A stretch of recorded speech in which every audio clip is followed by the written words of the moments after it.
Welcome to Moments with Marianne. This is your host, Marianne Pastana. And we're here today with special guest, Thomas Moore, who's here to share with us his new book, The Eloquence of Silence, Surprising Wisdom in Tales of Emptiness. While the idea of silence seems pretty radical for a lot of people, there's a great deal of wisdom to be gained from it. Today's guest is here to share just that.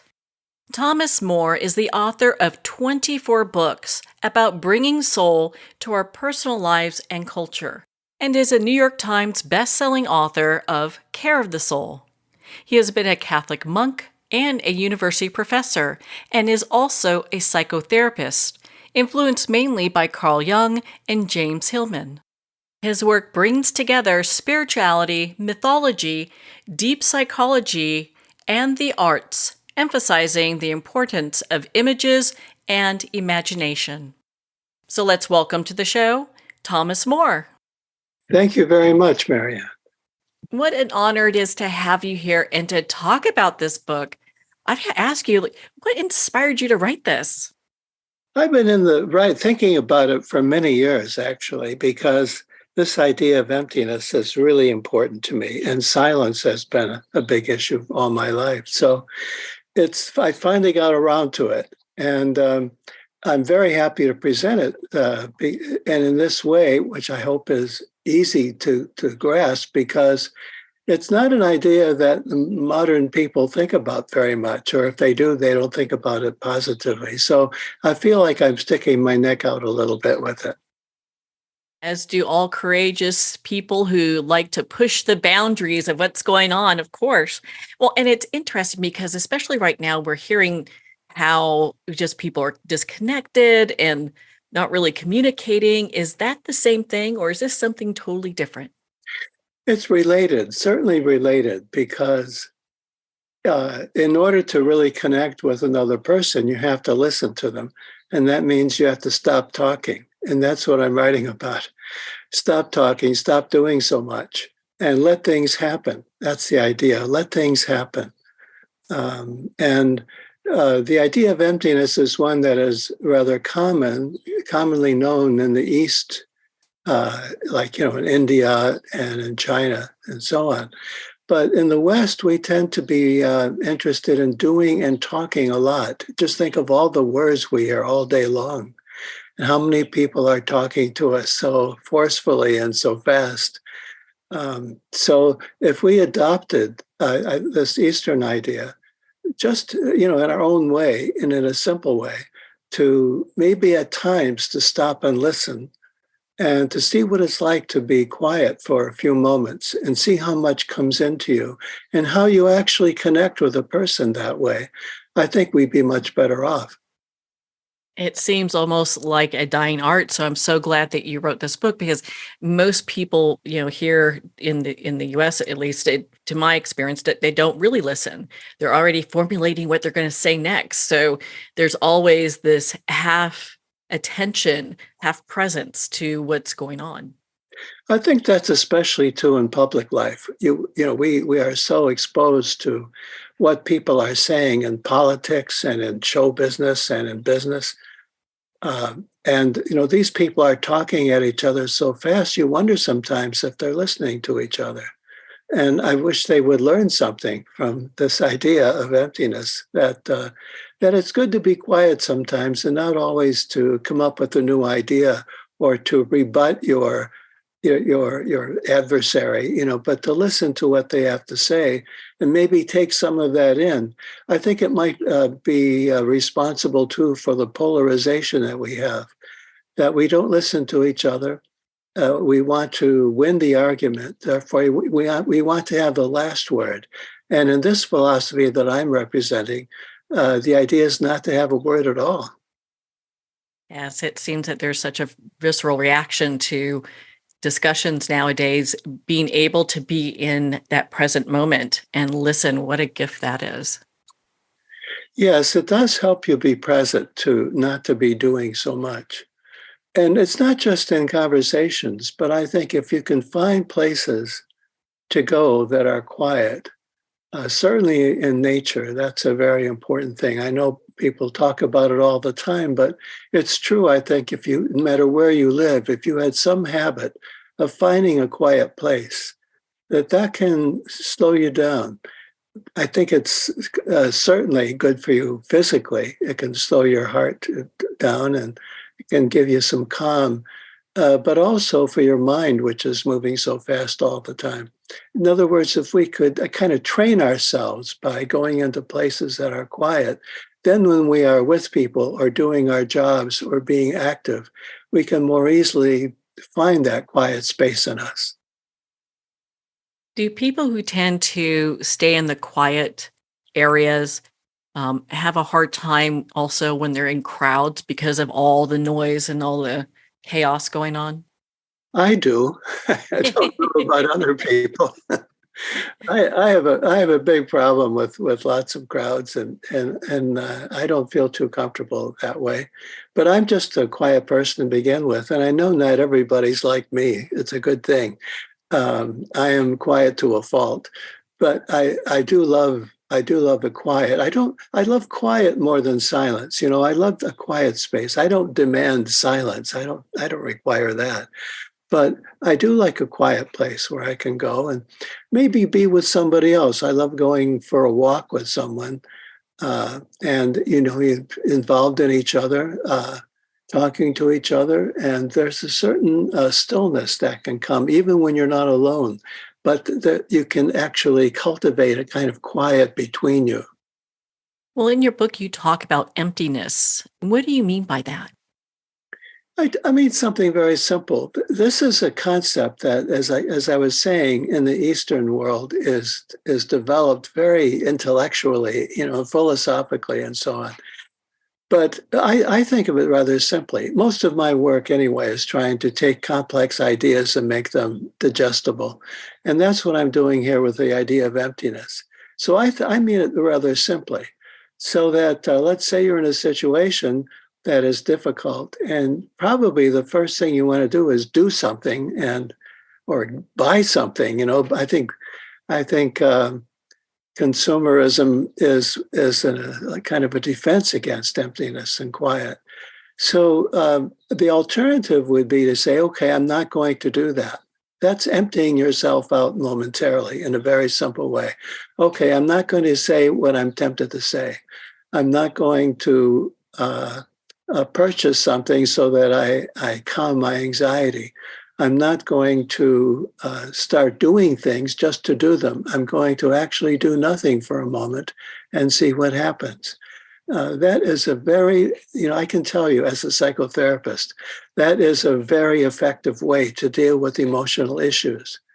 Not to have to rush into doing things and explaining everything, but just sitting and listening to yourself or finding somebody you can talk to who will listen to you too. So I practice this in psychotherapy. I don't do a lot. I listen a great deal. I don't give advice. I don't try to explain people, figure people out. I just sit with them and I give back to them what I hear and what I see, maybe some things I see that they can't see. That's a very quiet exchange. And I think that's one of the reasons that this kind of therapy is successful. People are really craving to have somebody listen to them, wholeheartedly as opposed to interrupting and trying to figure things out. Is that why? Yes, I think so. Just think about it when someone tells you, well, they say, my marriage isn't going too well, and I'm really feeling kind of bad about that. I'd love to talk to you about it. And you might be tempted immediately to say, well, here's what I think you should do. That's being too active.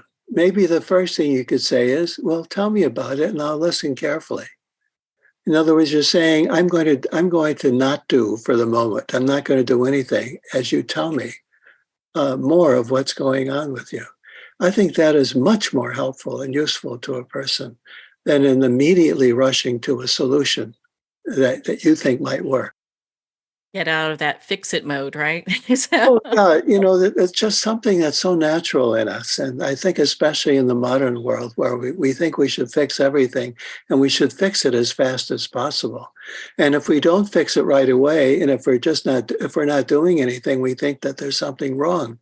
I want to say in this book that there's something right about not doing so much.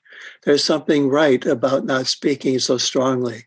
There's something right about just being quiet for a while and taking things in and letting people speak to you, and let them feel that you have an ear, that you can listen to them, and that you are essentially a quieted person. Someone who can sit still and listen to me without rushing into action.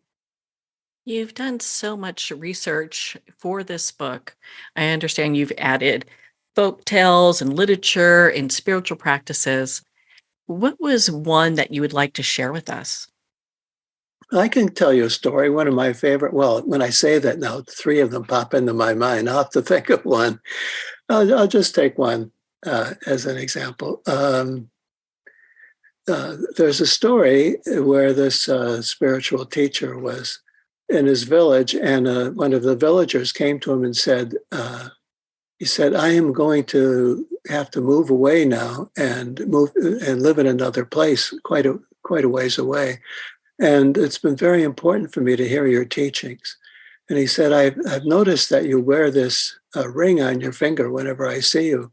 And I thought maybe if you would give me that ring, every time I look at the ring, I'll think of you. And the teacher thought for a moment and he said, I have a better idea. He said, why don't I keep my ring? And now every time you look at your finger and there's no ring there, you'll think of me. So to me, that's really a good story of emptiness, because there you are, the ring, your finger is empty. There's nothing there. The teacher is trying to teach you something important, that you don't need something. Sometimes you need nothing.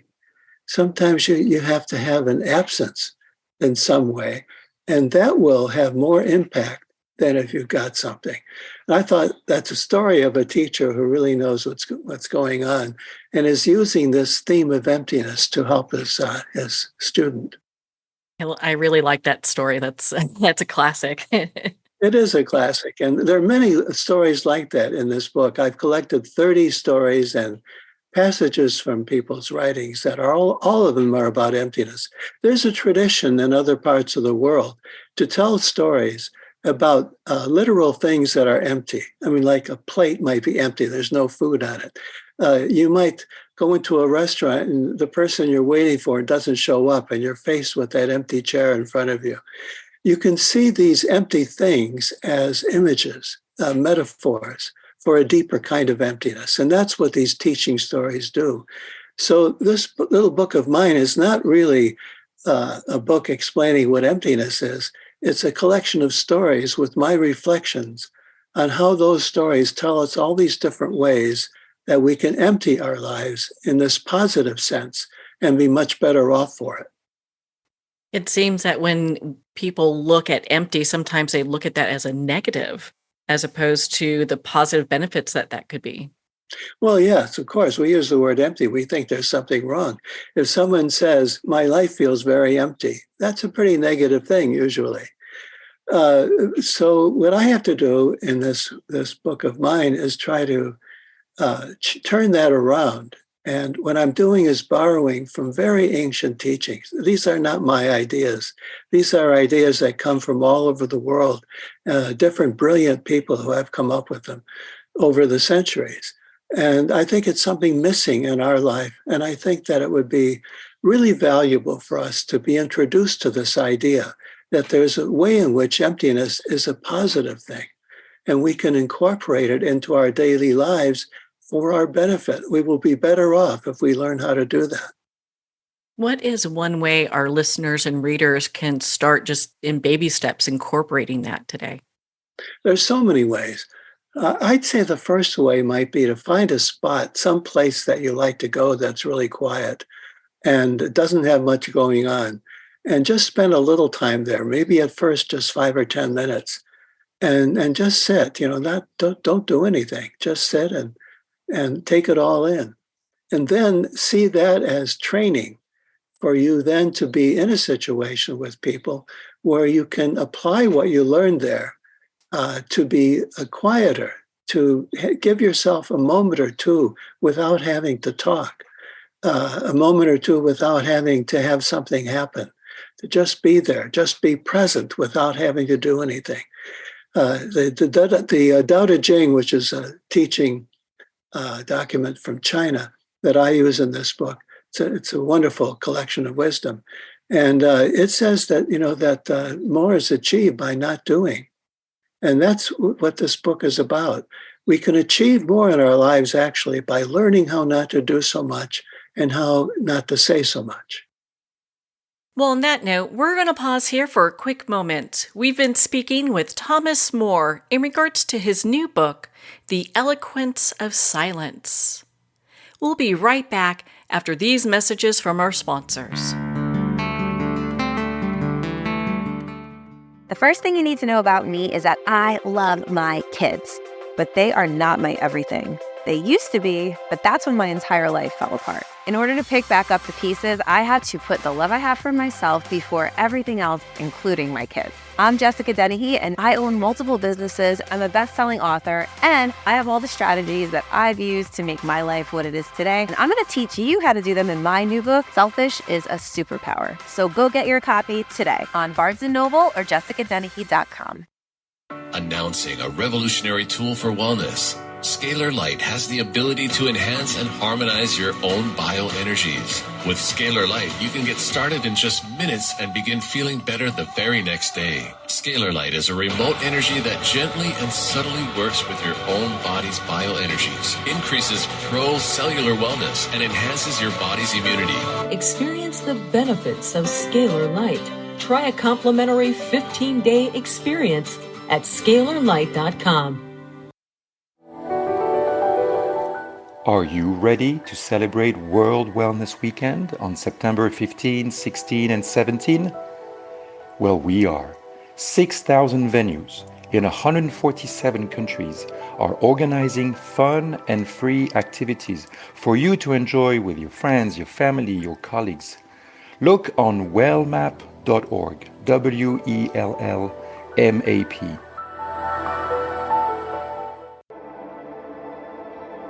In your hands lie ancestral patterns. These patterns shape how you think, what you struggle with, and experiences you love, your life pattern. We're going into the latest neuroscience of biological hand analysis, a realm beyond palmistry where science and the soul entwine. Hand analysis is the latest method to transform lifelong patterns.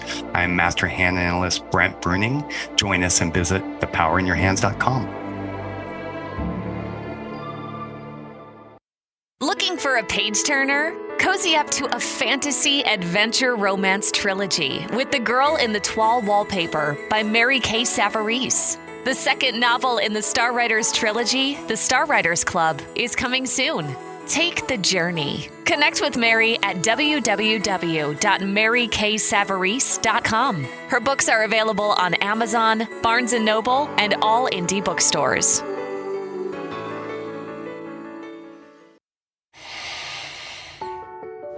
With Breath Hub, you'll experience the transformative power of breath as it harmonizes your body, mind, and spirit. Recommended by experts in fitness, sports, psychology, and medicine. Meet the scientific way of being well. Breath Hub. Breathe better, live better. The book Terminal Cancer is a Misdiagnosis, authored by Danny Carroll, is on sale at Amazon now. Licensed psychologist and psychotherapist Tessa Antiojon-Guerra commented, "This is one of the most empowering books on the topic of cancer you will ever read." Award-winning author T.L. Needham commented, "This recommended book can be understood by anyone seeking answers, hope, and alternatives to a terminal diagnosis. Buy it now on Amazon.com. Pandemonium.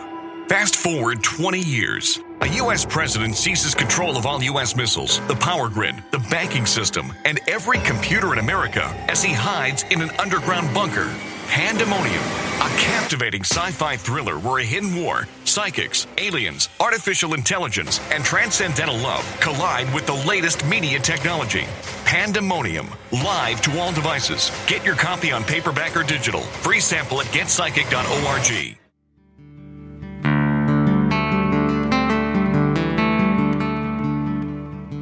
I'd like to thank Jason Eastwood at Guitarfulness for sharing his inspiring music and talent with us. His music is known worldwide for cultivating atmospheres of harmony, inner peace, and clarity. Visit Jason's website at guitarfulness.com. Join his newsletter, be part of his community, and download his music.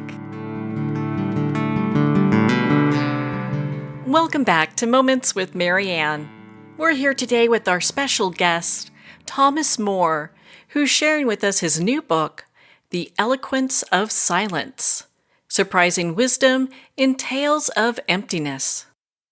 It seems that we've been caught in this web of multitasking, and in many ways, this becomes a habit for people, and we even see people out walking, using their phones, or at lunch using their phones constantly on our devices, and we're never really getting to this place of silence. Yes, I would recommend no tasking sometimes.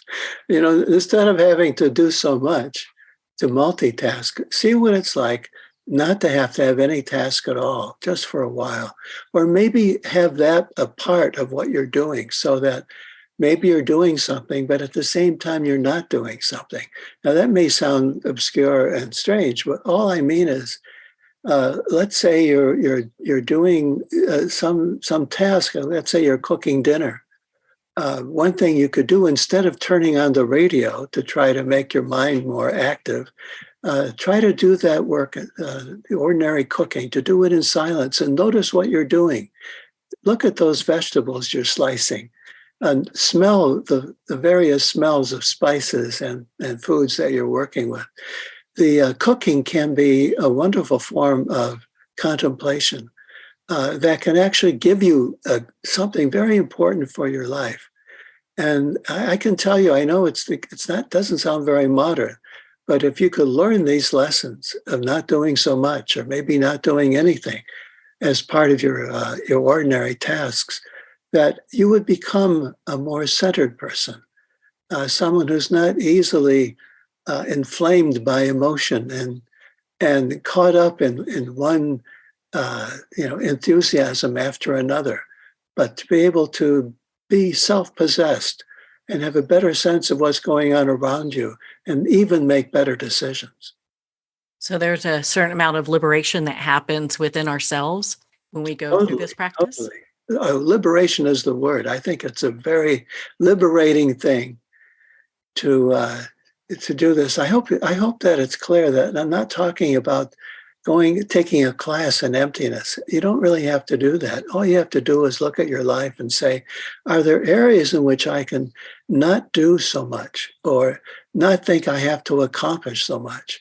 Are there ways in my daily life, everyday life, that I could maybe just have little empty holes? One of the quotes I have in my book, the quote is from the Tao Te Ching, again, from China. It says that what use is a house if it doesn't have doors? And what use is a room if it doesn't have windows? It's seeing the doors and windows as empty spaces. How important it is then for us too, as people, to have doors and windows, to have doors where ideas can come and go so that we're not always stuck with the same old things, and windows where we can have kind of a refreshing of who we are and our style and the things we do, the habits we have. The emptiness that comes in those moments can help us move forward. And that can be liberating because otherwise we're stuck in a lot of old behaviors. Is a lot of that behavior something that's in many ways taught? Yes, most things are taught to us, I think, or modeled. I think especially for children, they learn from what they see their parents do and the way their parents talk. So I think that in most cases, probably children learn a lot about doing a great deal and trying to explain everything and maybe explain themselves They don't really learn this lesson about not doing so much, of not speaking so much. And if they did, they might be able to be calmer people and not have to fight all the time, always have an answer, always have a rebuttal for somebody, but to be able to just take things in and sit quietly and then just let life move on. That would be, I think, a real therapeutic development for the typical modern person who does too much. Well, I think, unfortunately, you can count me as one of those folks. So when I was reading this book, I was like, oh my gosh, this is a practice I really need to get in touch with. And I was so impressed. You have in your book the Heart Sutra, and you Yes. talk about it as being the very essence of emptiness. What do you mean by that? Well, the Heart Sutra is it's like a psalm. It's like, or a hymn. It's like a long prayer, and it's recited all over the world by many people who understand this idea of emptiness. It's chanted. You can go on YouTube and you can watch the Dalai Lama chant the Heart Sutra. And if you get a good English translation of it, and I've provided one in this book, the word empty appears constantly. And it's as though it's trying to tell you, okay, now think about your mind, empty that. Now think about your voice, empty that. Now think about your hands. Get some emptiness so you don't have to do so much all the time. Think about your feet. They have to be empty. So you don't have to go places constantly. You can just be where you are for a while and just be present there. So I think that's what the Heart Sutra is about. It lists all these things in your daily experience that need to be empty. It's like saying there's nothing that shouldn't be empty in some way, to some extent. And if you could learn that, I know it's not easy. It's not easy for me to express this, to try to describe what it is in our world. But I think it's worth the effort. And my book is simple. It's not complicated.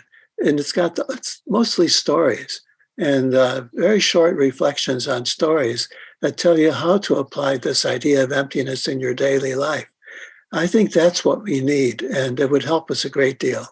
Do you have another story you could share with us? Because I know initially you said you had 3. Yes, every time I think of one, I think of another one. Yeah, they're short and they're very simple. So there's a story. The character in some of these stories is named Nasruddin. They're Sufi stories from the Middle East. So Nasruddin is this teacher, and he goes to London, and he wants to ride in a double-decker bus. So he goes up to the upper level of the double-decker bus, and he's sitting there for a while, and the bus is going along.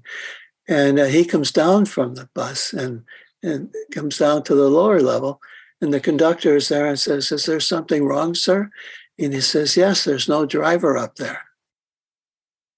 So that story is very interesting. See, in order to grasp these stories, these traditional stories, you have to think metaphor. Think poetically, like you're a poet or you're someone writing a good novel, something like that. You don't want to be too literal about them. So here is this guy who doesn't want to be in the upper level of the bus because there's no driver. And I think that's the situation we are often in. We don't want to be in a position where no one's driving. As a therapist, I hear this dream very frequently from people. People dream about being in a car, and sometimes there's no driver. They get very excited. And we talk about it. We think, what is it like to live your own life where there's no one driving? When you're just going from day to day, and you don't know exactly, what direction you're headed in, but you're trusting life. You're trusting in life. And allowing life to take you places that you are not able to control. I think the simple story is like that. There's no driver. There's no driver upstairs. Sometimes we talk about the man upstairs, it's meaning sort of God is up there or the divine or an angel is there or something. So it's that upper realm where there's no driver. So he has to come down where he feels more secure, where the driver is visible. I think that's where a lot of us are. We feel we can't just let life spin itself out and trust ourselves in life and try new experiences and go to new places. We want to be under control. We want a driver. So I think this story, as simple as it is, has a great deal to do with the way we live in this modern world. Okay, that's a hoot, and I love that story. So, yes, it makes perfect sense when you think about it. It's like, gosh, here we are on the double deck thinking that there's no driver when we definitely have things in control regardless what we do. Well, it's a bit of a joke, and that's great because this whole thing should be lighthearted. It shouldn't be too heavy. We should be able to reflect on our lives and these difficult situations we get into and not be quite so heavy and oppressed by them and depressed. And that's what I like about many of these stories. They have a very slight, simple kind of humor in them. And that helps us, I think, get the essence of what they're trying to teach us. Well, Thomas, I was so impressed with your book. It's such a great read and really has one contemplating how we can live a better life just by being silent and being in the moment. Where can our listeners connect with you and be part of your community and learn more about your work and all of your other books? Well, I've written 32 books now, so there are a lot of books out there in all the typical places, all the bookstores. And I have a website you can reach me at. It's called thomasmoresoul.com. Thomas More Soul, S-O-U-L, thomasmoresoul.com. And I teach an online course too, which is getting into all these kinds of things more deeply.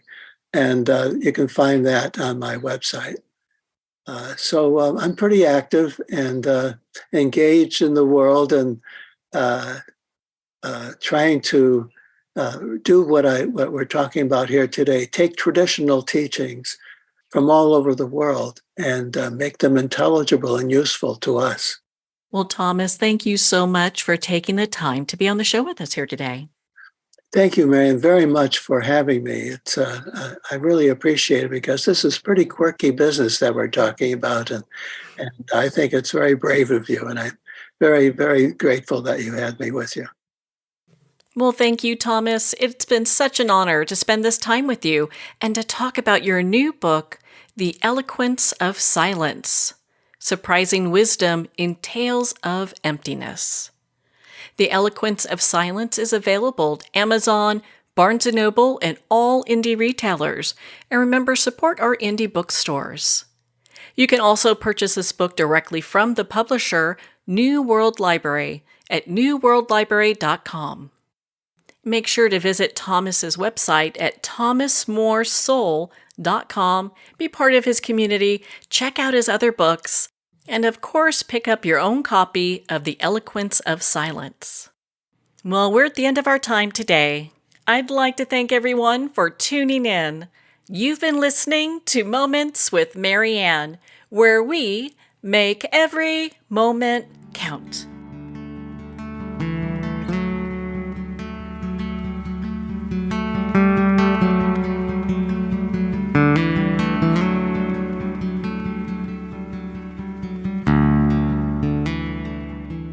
In a single moment, your life can change. Moments with Marianne is a transformative hour that covers an endless array of topics with the best of the best. Her guests are leaders in their fields, ranging from inspirational authors, top industry leaders, and business and spiritual entrepreneurs. Each guest is gifted and a true visionary, a recognized leader in her own work, and while teaching others to develop, refocus, and grow, Marianne will bring the best guest and sometimes a special surprise. Don't miss this. You never know just which moment will change your life forever.